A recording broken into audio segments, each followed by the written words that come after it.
Assignment for 60 minutes. Nick Saban is the most dominant head coach today in college football and maybe all of American sports. With the regular season in its home stretch, Saban's Alabama Crimson Tide is once again undefeated and ranked number 1 in the country, gunning for a modern-day record 3rd straight national title and 4th championship in 5 years. He is worshipped by his rabid fan base, feared by his rivals who see Saban as an intense, tightly wound control freak who takes little or no pleasure in all of his success. For the last 8 months, Saban granted 60 Minutes rare access inside his program. What we learned is while the rest of college football may be chasing Nick Saban's chasing something else. Perfection. The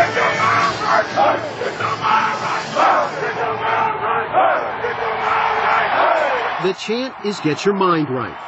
It's the mantra of the man out front, the heartbeat of the Alabama Crimson Tide, head coach Nick Saban. His program has become the gold standard of college football. To get a sense of how Saban has driven Alabama to the top, we begin with an afternoon in early August. An energized Saban couldn't wait to get to his favorite part of the day. All right, blow the horn, let's go. To practice. A thunderstorm had forced his team indoors. Top hat, set, go! But it didn't dampen Saban's passion to teach his players the finer points of football. I want you to step. We're not getting much out of this, guys, because you guys won't do this stuff right. Do it again. No, bring it back. Do it again. In demanding his players be as exacting as he is, Saban can be volcanic. I've told you 3 times already today. Why are you so tough on people? Well, I don't know if that's fair, that I'm really tough on people. We create a standard for how we want to do things. And everybody's got to buy into that standard, or you really can't have any team chemistry. You know, mediocre people don't like high achievers, and high achievers don't like mediocre people. Saban doesn't miss anything.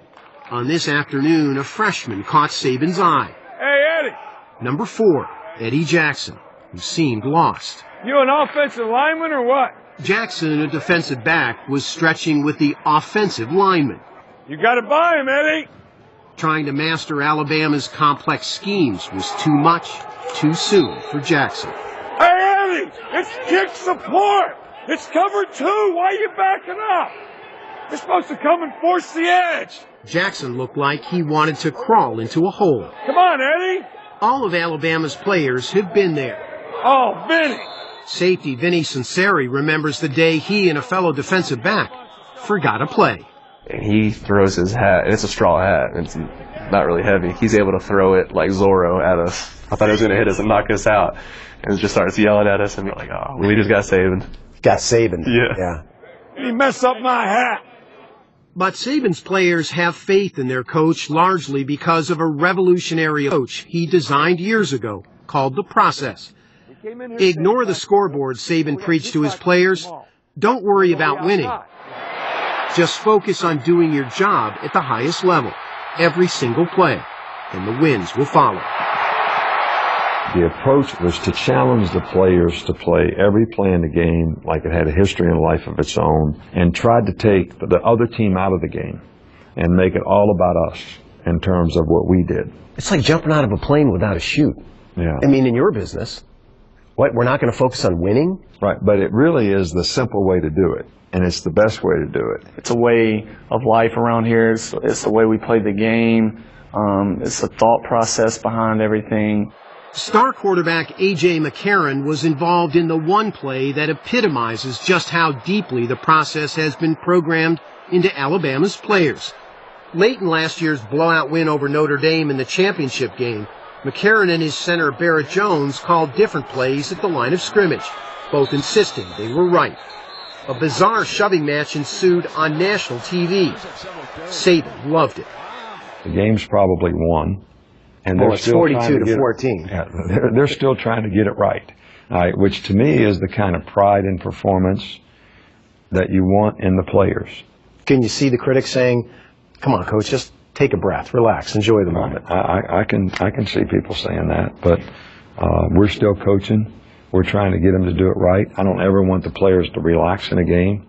Saban urges his team to do things the right way all the time.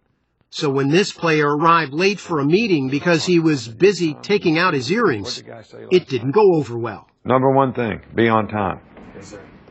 Because it shows you care. All you're telling me is your earrings are more important than your damn football. Saban never lets up, no matter the stage. Hey, way to catch the ball! On a sweltering June day when he could have taken the afternoon off, Saban was instructing young campers as if he was preparing to play LSU. All right, here we go, Brad. Again, get outside. Even the simple act of handing out camp certificates Shake hands. turned into a life lesson. Come on, man. Shake hands. Why is Saban such a perfectionist?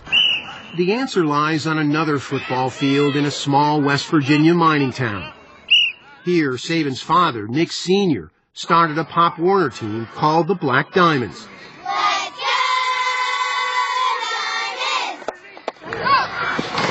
Today, the Black Diamonds are still playing on the same field, only it's now named for Nick Sr., a local legend.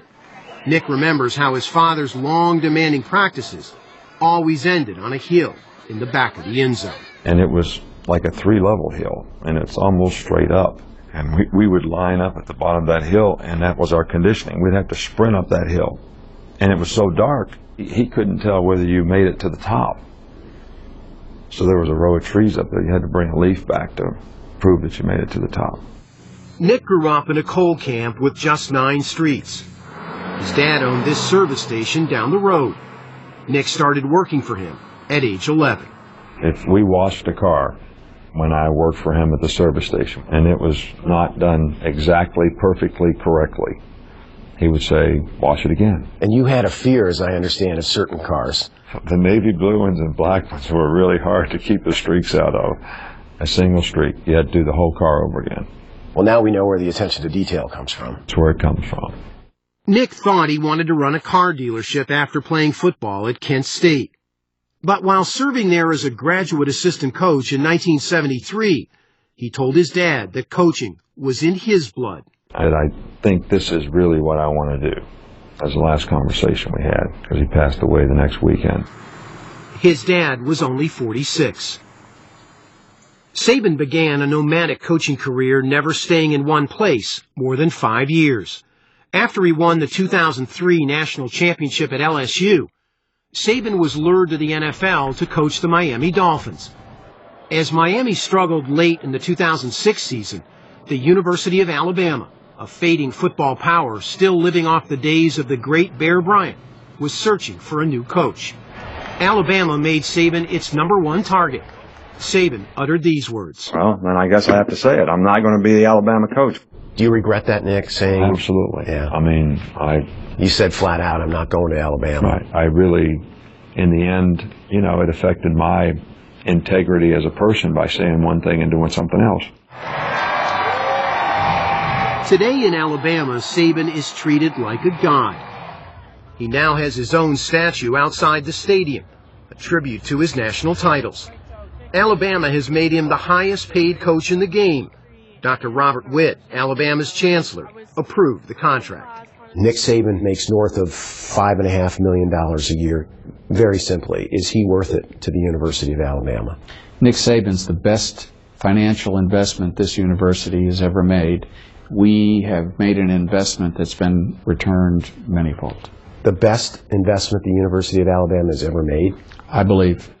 3 national championships in 4 years has translated into a 112% increase in revenue for Alabama's athletic department. Last year, $4 million was returned to the university in the form of academic scholarships. At 62, Saban continues to coach as if his next paycheck is in doubt. We can't go to the line on offense and stand there till the shot clock runs out, trying to figure out what the defense is going to do so we can call play. Saban's idea of relaxation during the season? Watch more film. And no one is more relentless at evaluating recruits. Is it true that if you really like a high school player, you will have every single play of his career put on tape? And I watched that guy. Every single play? Every single play. If you think Saban needs to get a life, well, you're not alone. But in a profession that is a minefield for couples, He's been married to his grade school sweetheart, Terry, for 42 years. What's the secret of you two staying together? Besides winning? Yeah, that helps. That does help. Together, they've been a powerful team. Never more so than in April 2011, when a monstrous tornado ripped through Tuscaloosa. This was the view from Saban's office. 65 people were killed. It's the first time in 42 years I've ever seen him totally put football aside. You know, I immediately called the team meeting and I said, look, guys, you know, we have to go serve the people who have always supported us. This family has 2 little girls. Terry and Nick's fund, Nick's Kids, has helped rebuild 15 homes destroyed by the tornado. It's another sign that Saban seems to have found the right fit in Tuscaloosa. This is his 7th season at Alabama, the longest he's ever coached at one place. There's not the University of Mars, which is a better place. You know, there's not that. So now it's easy to be comfortable here. He appears more content. Is that a fair assessment? I think that's true, and I think I've heard the assistant coaches who have been with him for years say that he's mellowing a little bit, and yet outsiders will see him on the field or at practice and say, mellowing relative to what? Come on, Eddie, we're running around on top of the numbers. Come on! Remember number 4, Eddie Jackson, the poor freshman who couldn't do anything right back in August? Well, he stuck with it. And by late September, here he was, starting in an important game against Mississippi. He intercepted a pass and helped the Crimson Tide shut out Ole Miss. How gratifying is that to see that kind of growth? That's really what I enjoy about all this, to see guys do that. But sometimes you invest the same time in another guy and they don't make the progress, and that can be just as frustrating.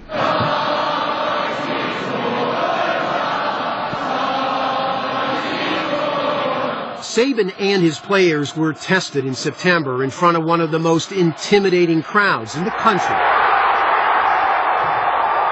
A showdown at Texas A&M, the only school to beat Alabama last year, against a magician named Johnny Manziel. Look at this. He's still on his feet and heaves it deep. Oh, my gosh! When Manziel and A&M raced to a 14-0 lead in a matter of minutes, Alabama didn't fold.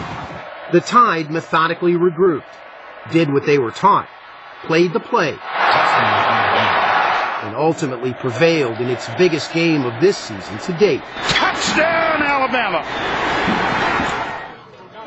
In the locker room afterward, the players' reward was not only victory, but something just as treasured. Hey guys, got everybody in the room? Praise from the perfectionist. This is a great win. It's a great win for our program. It's important. And we did a great job of competing in the game today. To get behind 14-0 on the road and show the resiliency to come back we did. I'm so happy, I can't tell you. And I'm so proud. There's a lot more to what makes the Alabama football program so strong, and part of it is strength itself. We'll show you how and why Alabama may be the most fit team in the country Wednesday on 60 Minutes Sports on Showtime.